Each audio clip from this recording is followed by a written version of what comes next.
साडेसहा. तर वाजले आत्ता 6:30.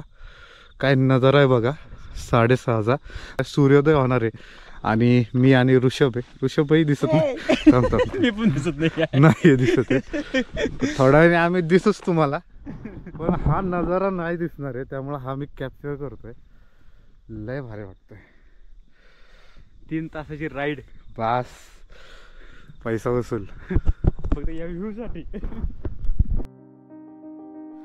2025ची सुंदर अशी सुरुवात आम्हाला घेऊन आलेली आहे पुन्हा एकदा सह्याद्रीमध्ये. पहिलाच आठवडा 2025चा वाया घालवायचा नाहीये हे डोक्यात ठेवलेलं आहे.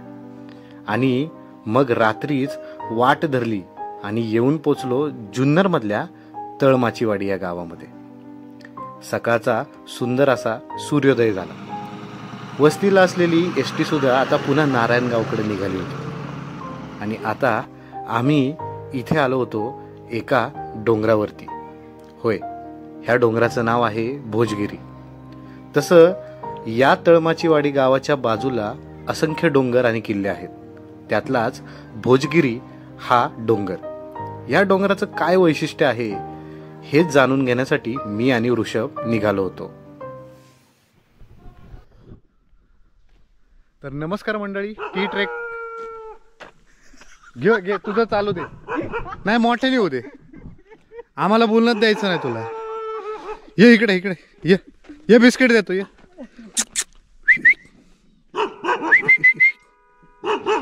हा काय मला इंट्रोडक्शन करून देणार नाहीये.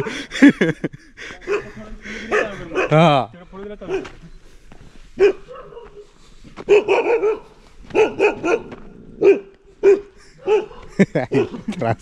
तर नमस्कार मंडळी, टी ट्रेक ट्रॅव्हल आहे आपल्या चॅनलमध्ये तुमचं स्वागत. मगाशी कुत्रं भुकत होतं म्हणून मी इंट्रोडक्शन दिलं नाही.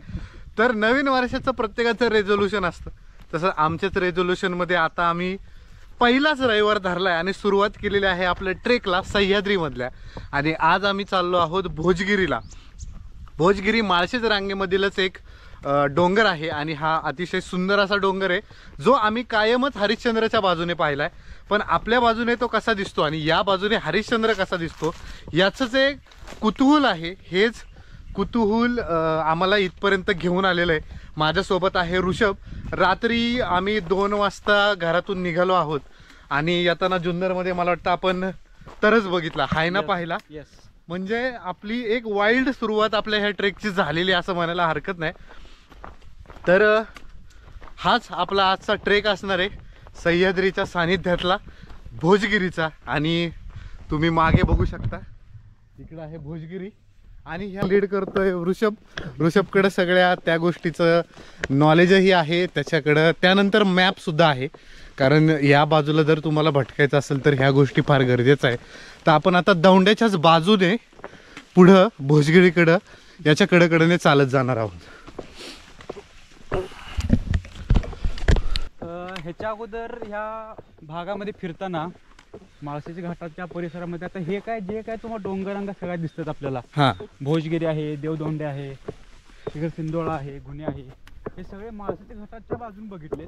म्हणजे इथून हरिश्चंद्रगडच्या बाजूने. पण आज आम्ही भोजगिरीसाठी आलोय ट्रेकला, त्यामुळे ही सगळी पूर्ण डोंगर आम्ही एका वेगळ्या अँगलने किंवा एका वेगळ्या बाजूने आज बघतोय. तर ते एक आमच्यासाठी एक नवीन गोष्ट आहे ह्या ट्रेक बद्दल सांगायचं झालं तर. सह्याद्री नाव डोळ्यासमोर आलं ना की आपल्याला कणखर, राकट, उभा कातळकडा असंच काहीतरी डोळ्यासमोर येतं. पण हा सह्याद्री ह्याच्या वेगवेगळ्या बाजू आपल्यासमोर कायम दाखवत असतो. म्हणजेच बघा ना, शेतकऱ्यांचं, इतर वन्यजीव प्राण्यांचं भरण पोषण करणारा सह्याद्री, अनेक गडकिल्ल्यांना सोबत घेऊन आपला इतिहास जाज्वल्य करणारा सह्याद्री, आपल्या अनेक गरजा पूर्ण करणारा सह्याद्री. या सह्याद्रीचे अनेक पैलू आहेत. या सह्याद्रीत जसे किल्ले आहेत तसे अनेक डोंगरही आहेत आणि प्रत्येक डोंगराचं काही ना काही वैशिष्ट्य आहे. ह्या डोंगरांना ही नावं कशी पडली असतील, यांचा उपयोग काही झाला असेल का, इतिहासात यांचं काही महत्त्व असेल का, अशी अनेक कुतूहलं मनात ठेवून आम्ही आज इकडे आलोय. होय, भोजगिरीकडे. या भोजगिरीवरून सह्याद्रीचा सुंदर नजारा दिसतो म्हणतात. तो कसा असेल हेच बघायचा आमचा प्रयत्न आहे. तर आमच्या या प्रवासात तुम्ही सुद्धा सोबत असालच.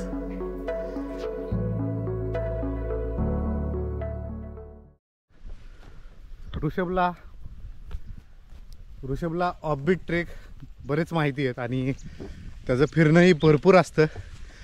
मागचा वर्षाचा शेवट त्यांनी तर सोलो ट्रेकनी केला, तेही 2 घाटवाटांनी. ते पण मित्र दगा दिल्यामुळं ऐन वेळेला कल्टी दिली. आई वेळेला कळती दिली.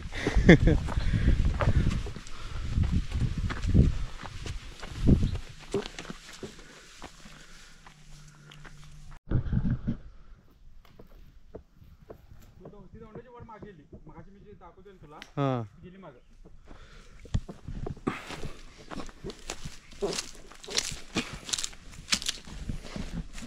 सकाळ झाल्यामुळे लोकांची लगबग दिसते बघा. गुरं जनावरांना न्यायची, कुठं समोर पाणी भरतायत.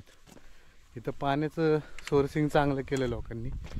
ॲक्च्युली त्यांनी पाणी बरोबर साठवून ठेवलेलं आहे, कारण मला वाटते उन्हाळ्यामध्ये लय अवघड परिस्थिती होत असेल त्यांची, आहे ना.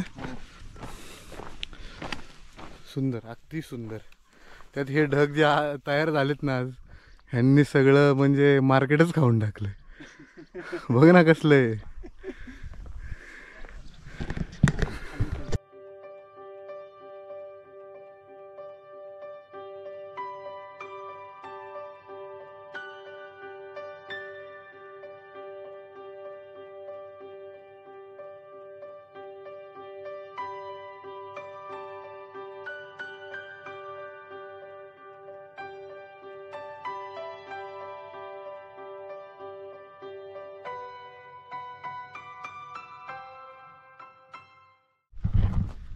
तर मागच्या बाजूला आहे पाचके वस्ती आणि ह्या पाचके वस्तीच्याच मागच्या बाजूनेच एक रोड आहे, एक मळलेली वाट आहे जी तुम्हाला भोजगिरीकडे घेऊन जाते. स्थानिक लोकांशी आम्ही बोललो, म्हणजे आमच्याकडे जरी मॅप असला तरीसुद्धा स्थानिक लोक यांच्याशी कायम आपलं इंटरॅक्शन असावं. त्यांच्याकडून तुम्हाला जुजबी माहिती घेता आली तर घ्यायची. त्याचा फायदा असा होतो की कदाचित एखादा व्यक्ती मॅप बनवताना थोडाफार तिथल्या तिथं चुकला असेल तर तुम्ही त्याच्या मॅपवरती जाऊन चुकता, असे होतं. तर त्याच्यामुळे थोडीशी माहिती घ्यायचीच.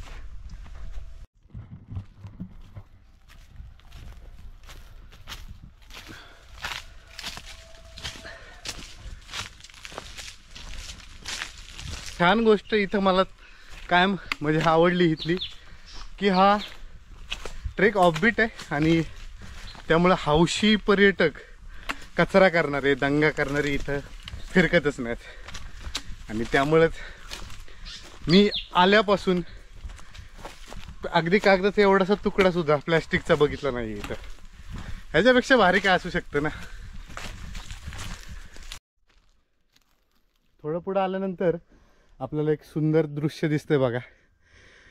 आणि याच्यात झालंय असं की मुळापासून दोन्ही झाडं जवळजवळ वाढली आहेत. त्यातल्या मधल्या झाडाला ह्या झाडाने पूर्णपणे विळखा घातलाय बघा. आणि दोन्ही झाडं वेगवेगळी वाढलेली दिसतात बघा. हे एक वेगळं झाड आहे आणि हे एक वेगळं झाड आहे. हो, त्याला विळखा घातल्यासारखं वाटते. मिठी मिठी मिठी मारल्यागत वाटतं, आहे ना.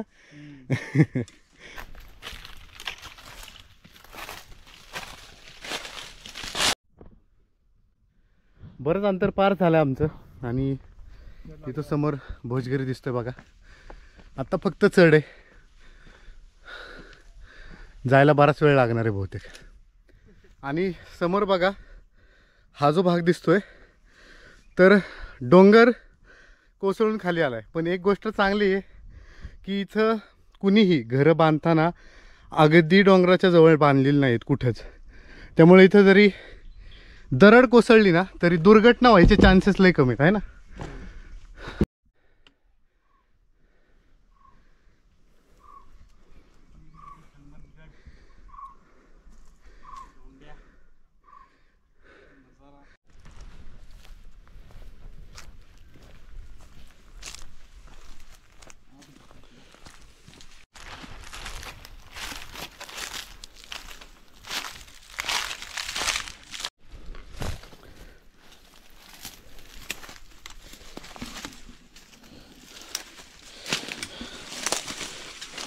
जिस चीज़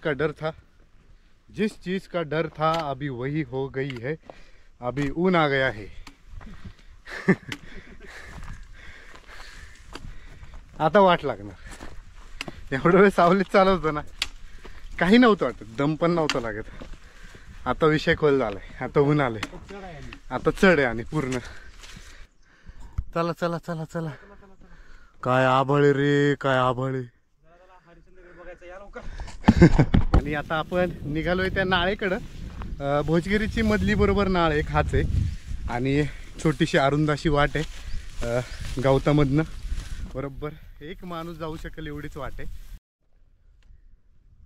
बऱ्याच वेळा आपल्याला असं वाटतं की भोजगिरी म्हणजे फक्त एक डोंगर आहे, मग तिथं जायला लोकांची पायवाट ठीक आहे. पण इथं लिटरली म्हणजे मी बघतोय की पायऱ्या रचलेल्या आहेत. हे बघा ऋषभ चाललाय, पायऱ्या ह्या रचलेल्या आहेत. आणि बरं का म्हणजे इथं लोक पूर्वी भरपूर वेळा येत असणार आहेत. आणि आपण बरोबर आता भोजगिरीच्या त्या नाळेत पोचलोय. हीच ती नाळ आहे, पण मला वाटतं आपल्याला राईट साईडने जायचं आहे ना.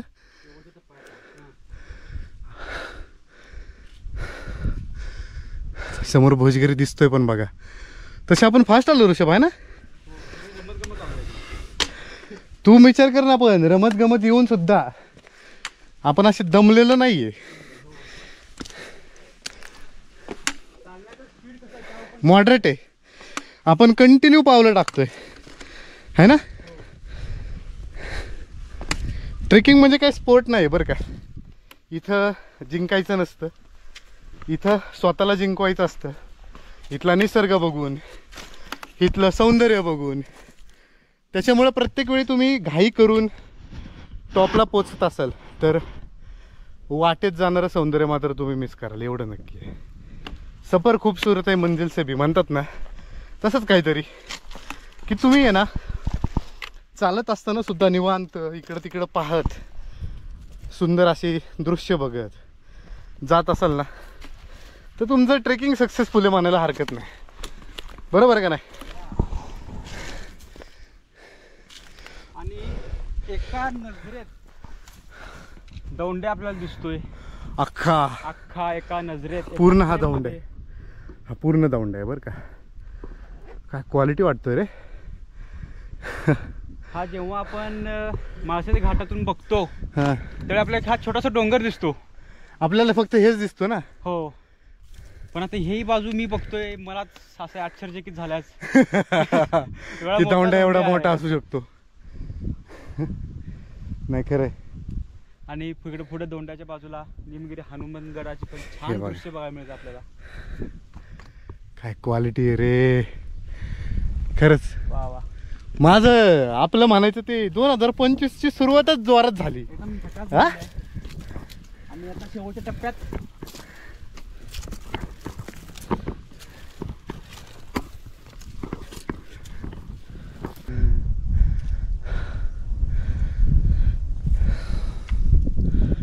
सह्याद्री नाराज नाही करत.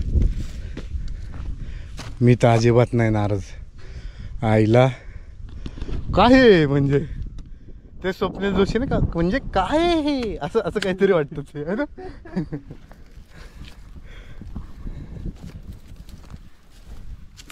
ऍक्च्युली तो आरे वारेला जाऊ शकतो. भोजगिरीला म्हणल्यानंतर त्याचे पाकपूक होईल त्याची. काय रे कसलं भारी आहे हे. नाही नाही नाही हो की गोल वळली ना हो की वाट दिसली काय. बघ हे बघ हे बघ ही वाट अशी चालली आहे बघ. हां हां दाखवतो. तर बघा मगाशी मी तिथनं म्हणलं की वाट तिकडं चालली, वाट वळून परत इथं आली आहे. एखादा शहाणा विचार करेल की चला इथनं मधनं जाऊ. रिस्क आहे ना. सह्याद्रीत शॉर्टकट घेणं फार अवघडात पडू शकतं. चांगली वाट पडलेली मस्त वाटेने चाललं आता मी पुढे. बघा ऋषभ पुढे. काय झालंय हरिश्चंद्रगडावरून दौंड्या बघितलेला आहे, त्याच्या आजूबाजूचे किल्ले पण बघितलेत, पण दौंड्या किंवा भोजगिरी ह्याच्यावरून हरिश्चंद्रगड कसा दिसत असेल हे जे इमॅजिनेशन आहे ना तेच आम्हाला इथपर्यंत घेऊन आले. त्यामुळे एक्साइटमेंट अशी पीकला एकदम की भाई आता लय भारी विषय काहीतरी बघायला भेटणार आहे. पलीकडे धुका बिका असू नाही फक्त, नाही तर मी माझं लय डोकं फिरेन मग. ऋषभ, अरे काय हे?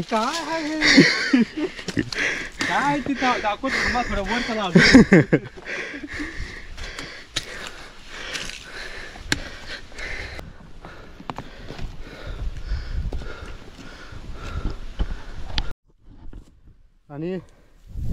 आणि फायनली आपण आलेलो आहे भोजगिरीवरती.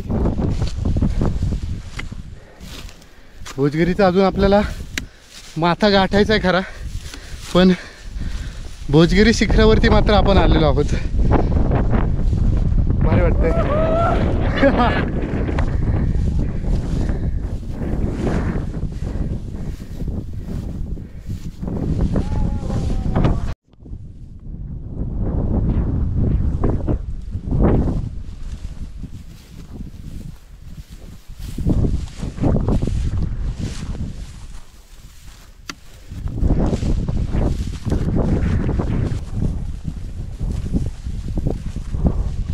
आईला कॅम्पिंगला पण चांगली जागा आहे.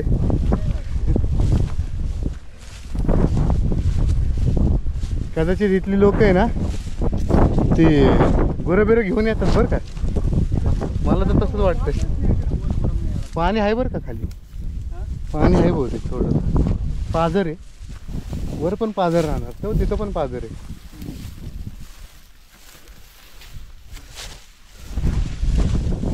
इथं घर आहेत बघा, भोजगिरीवरती घर आहेत. तप्प्याला बिप्याला सगळं आहे. आपण मॅगी बनवा इथंच येऊ, जरा आडोसा राहील. चला बघूया टॉप. एक्साइटमेंट म्हणजे मला ना असं झालं की भाई मी पलीकडनं मला काय काय बघायला भेटणार माहिती नाहीये. लय भारी वाटणार आहे, पण मला माहिती आहे कारण भन्नाट व्ह्यू असणार आहे. त्यात वरती आज आभाळाने केलेली कमाल आहे ती सुद्धा.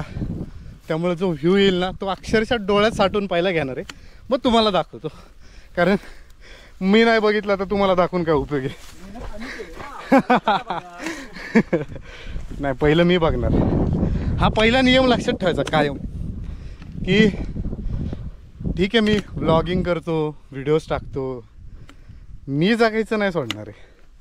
मी बघणार प्रत्येक वेळी माझ्यात आणि त्या समोरच्या ह्याच्यात कॅमेरा नाही आला पाहिजे.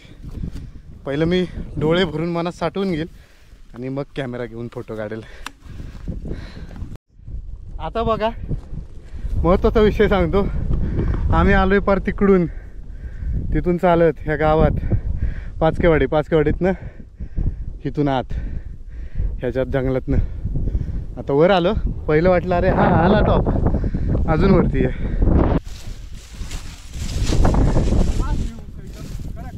कडक व्ह्यू आहे, कडक.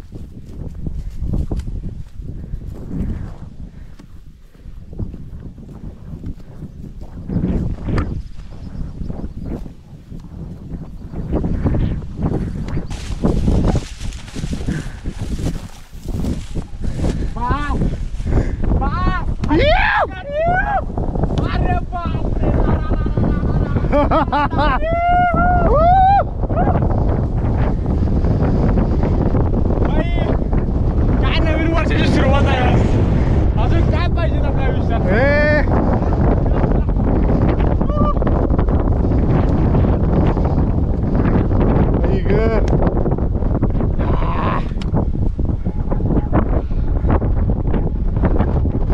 सह्याद्रीची खूप दृष्टी आज झाली आपल्याला. कसा आहे नजारा भाई. 2025चा पहिला ट्रेक सक्सेसफुल. एकदम खतरनाक व्ह्यू नाही ते पण. अरे काय रो, कसला भारी आहे गावात, कसला व्ह्यू आहे बाबा.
तर ऋषभने आता मला सुंदर माहिती दिली आणि मी पुन्हा ती रिपीट करण्याचा प्रयत्न करतोय. याच्यातल्या बऱ्याचशा ठिकाणी मी गेलेलो नाही आहे, त्यामुळं गेलेलं नसल्यामुळं त्यांचा भौगोलिक आकार कसा असेल किंवा ते कसे दिसत असतील ह्या गोष्टीची कल्पना मला कमी आहे. पण तरीसुद्धा मी ज्या ज्या ठिकाणी गेलो आहे ती ठिकाणं मात्र मी व्यवस्थित सांगू शकतो. तर आता तुम्हाला मी दाखवतो, या बाजूने जाऊयात आपल्याला. इकडं आहे आजोबा, त्याच्यानंतर मागे अलंग मदन कुलंग आहेत, त्याच्यानंतर इकडं हा नाफ्ता आहे, हा सीतेचा कडा आहे, मागच्या बाजूला सगळ्यात शेवटी कळसुबाई आहे ना रे. त्यानंतर अलंग मदन कुलंगच्या शेजारी करंडा आहे. त्याच्यानंतर जर तुम्ही इथं आला तर तुम्हाला लक्षात जाईल हे समोर रोहिदास शिखर आहे. रोहिदास शिखरच्या उजव्या बाजूने जी खाली उतरते ती रोहिदासची कळ. त्याच्यानंतर त्याच्या पलीकडच्या बाजूने जी वर चढते ती नळीची वाट, माकडनाळ. त्याच्यानंतर पलीकडच्या बाजूने जी खाच आहे ती नळीची वाट आहे. समोर तुम्हाला पूर्ण कोकणकडा दिसतोय. हे आहे तारामती, आपल्या मला वाटतं 5व्या का 6व्या क्रमांकाचं शिखर आहे आपल्या उंचीचं सगळ्यात मोठं. त्याच्यानंतर बालेकिल्ल्याच्याच कडेने जी आहे ती तारामतीची गड. त्याच्यानंतर बालेकिल्ल्याच्या या बाजूने जी उतरते ती जुन्नर दरवाजाची वाट, तिथं नेडा आहे. मागच्या बाजूला आहे तोलारखिंडीची वाट. तिथून खाली आल्यानंतर तुम्ही इथं आला की इथं तुम्हाला लक्षात येईल की इथं तुम्हाला या बाजूला आहे काळू धबधबा. आणि बरेचसे लोक काळू धबधब्याचा समोरनं फोटो घेतात. तो जो भाग आहे तो इथं दिसतोय. मागे पिंपळगाव जोगा धरण, हा संपूर्ण भाग जर तुम्ही बघितला तर आपला जो पश्चिम घाट भाग आहे, पश्चिम साईड जी आहे आपल्या सह्याद्रीची, त्या साईडचा दिसतोय. तुला सांगतो व्ह्यू असला कडक आहे ना, लय कडक व्ह्यू आहे. म्हणजे तू मिस केलं राव, तू यायला पाहिजे होतं. मला बेकार वाटतंय, वाईट वाटतंय ना लय. काय करणार रे आता, शेवटी फोन उचलला पाहिजे ना. अरे पण तो मी तुला सांगतो काय, मला आवाज नाही आला. माझं तर सुरुवात चांगली झालेली आहे वर्षाची. हो हीच इच्छा. तू जा ना तिथं कुठेतरी कडक वाचलेला पेरू नये. बघतो आता काय ठेवू का. ऋषभला पलीकडे दौंडे डोंगराच्या बाजूलाच मोर्शीचा भैरवगड दिसल्यासारखं वाटलं. तर बघूयात तिथून तोही दिसतोय का, कारण मोर्शीचा भैरवगड इथनं दिसणं बेस्ट असणार आहे. तर बघूयात तोही बघायला मिळतोय का. आता इथून पुढे जाऊयात आणि नंतर गेल्यावर नाश्ता आणि मग खाली उतरायला चालू करूयात. तर शेवटचा व्ह्यू दाखवतो परत एकदा, एकदम भारी आहे.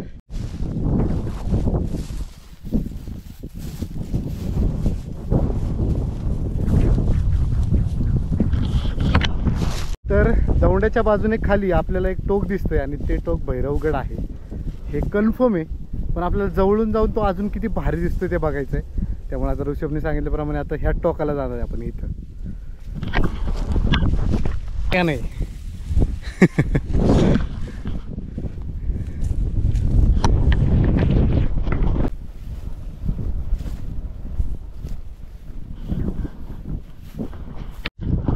बघा, त्या टोकावर होतो आम्ही. तिथून आम्ही आलो चालत. इथं आहे हरिश्चंद्रगड आणि इथं आहे मोर्शीचा भैरवगड. दिसला रे लय भारी वाटतं, आता अजून भारी वाटतं बरं का. भोजगिरी म्हणजे काय आहे तर नुसता एक डोंगर आहे असं येताना आम्हाला वाटलं होतं बरं का.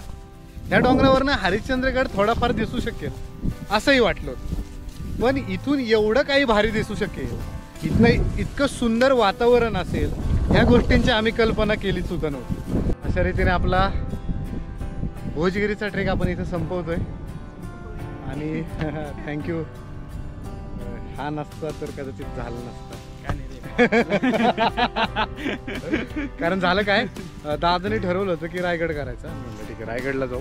मग दादाला मी कन्व्हिन्स केलं की इकडं जाऊ. दादा म्हणला ठीक आहे. नंतर दादा म्हणला अरे मला जमणार नाही. पण मी ठाम होतो कारण मला माहीत होतं मला हा पहिला रविवार आहे. मागच्या वर्षीचे अनेक आठवडे मी वाया घालवलेत आजारपणात. तर ह्यावेळेस ठरवलं होतं की भाई आपल्याला जायचं काही होऊ दे. आणि एक सुंदर गिफ्ट मला सह्याद्रीने दिलं, ऋषभने दिलं. त्याबद्दल दोघांची थँक्यू. ओपनिंग जबरदस्त झाली. त्यामुळे पुढचे ट्रेक लय भारी होणार आहे. तर व्हिडिओ कसा वाटला सांगायला विसरू नका. हा पहिला 2025चा ट्रेकचा व्हिडिओ आहे. तुमच्या प्रतिक्रिया अवश्य कळवा आणि आपल्या यूट्यूब चॅनलला लाईक, शेअर आणि सबस्क्राईब करायला विसरू नका.